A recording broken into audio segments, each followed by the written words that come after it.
La capture d'aujourd'hui, c'est une image qui va beaucoup vous sensibiliser. On n'a pas souvent l'habitude de faire attention lorsque nous allons quelque part, que nous descendons de notre véhicule.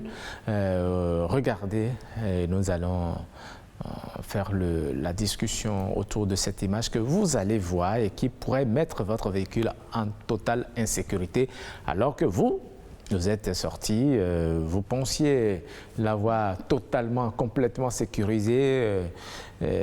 S'il y a un mal intentionné quelque part, il pourrait rapidement vous jouer un sale tour.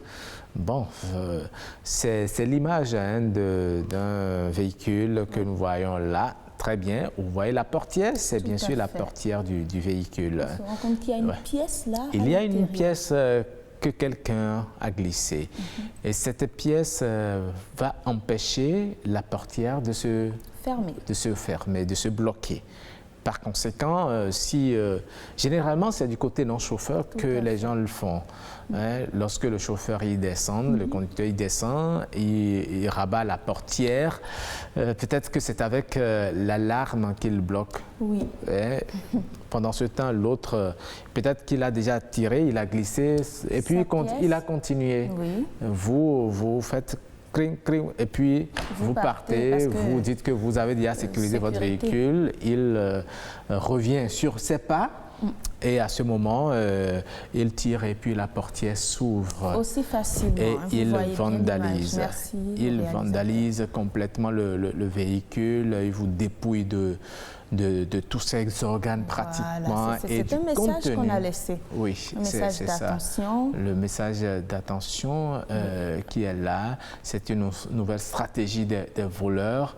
On dit alors que votre voiture est stationnée et verrouillée, il glisse une pièce de 5 ou de 10 francs dans le poignet de votre portière du passager.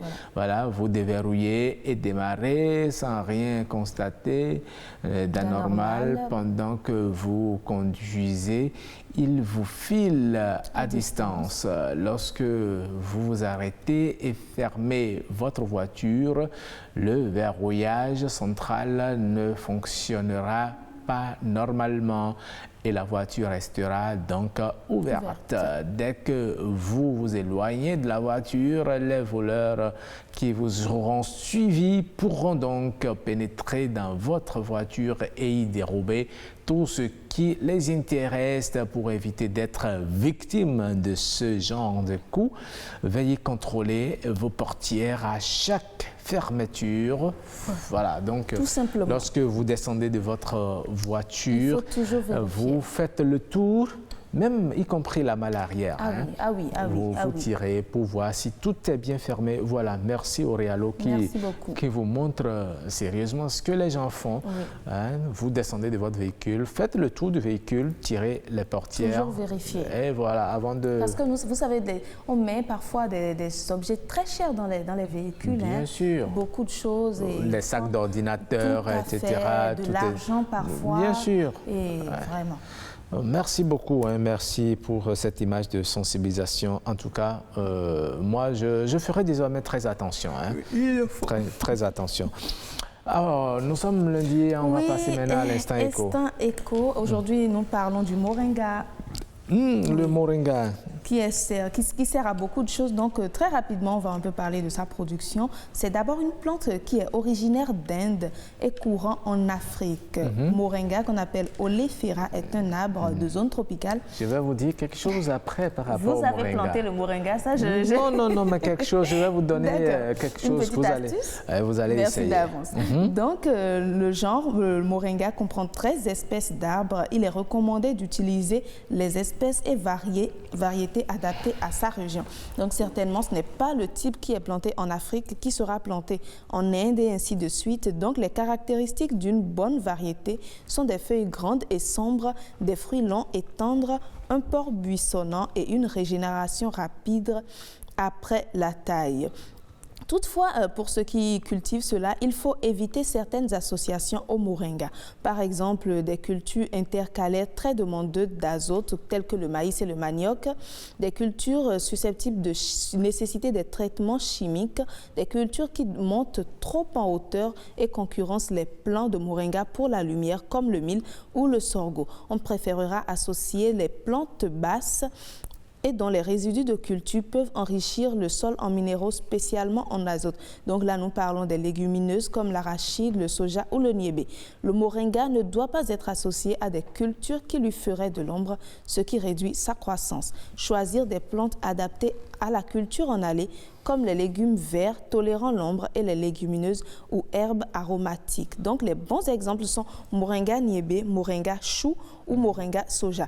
Au Bénin, la culture du moringa se fait de plus en plus voir. Il y a des associations qui se mettent en grand nombre pour mieux valoriser cette plante, mieux la transformer, mieux la travailler et pourquoi pas l'exporter, la transformer et en faire quelque chose d'assez utile qui nous rapportera beaucoup au plan économique. En attendant, nous en trouvons dans quelques maisons, et une fois en passant. Donc, on a parlé de la tomate tout à l'heure. Je pense que le moringa aussi peut se cultiver chez soi et les associations n'ont qu'à continuer leur travail, mieux valoriser cette plante qu'on a pour qu'on en tire le meilleur. Absolument. L'astuce. Oui, c'est une plante dont il faut tirer le meilleur. C'est une plante qui a tellement de vertus, oui, de vertus. Des racines jusqu'aux fleurs. D'accord. Oui, c'est comme le palmier. Rien ne se perd sur cette plante-là. Et la vertu que je vais vous donner, vous connaissez la graine de moringa? Bien sûr. Voilà, vous prenez la graine de moringa et puis vous essayez d'enlever la coque et puis vous la mangez. Oui. Vous la croquez, d'accord? Et juste après, vous buvez de l'eau. Vous venez me dire le compte rendu. D'accord. Je le fais dès que possible et je viens vous faire le compte rendu. Vous me faites le compte rendu, vous faites le compte rendu aux téléspectateurs.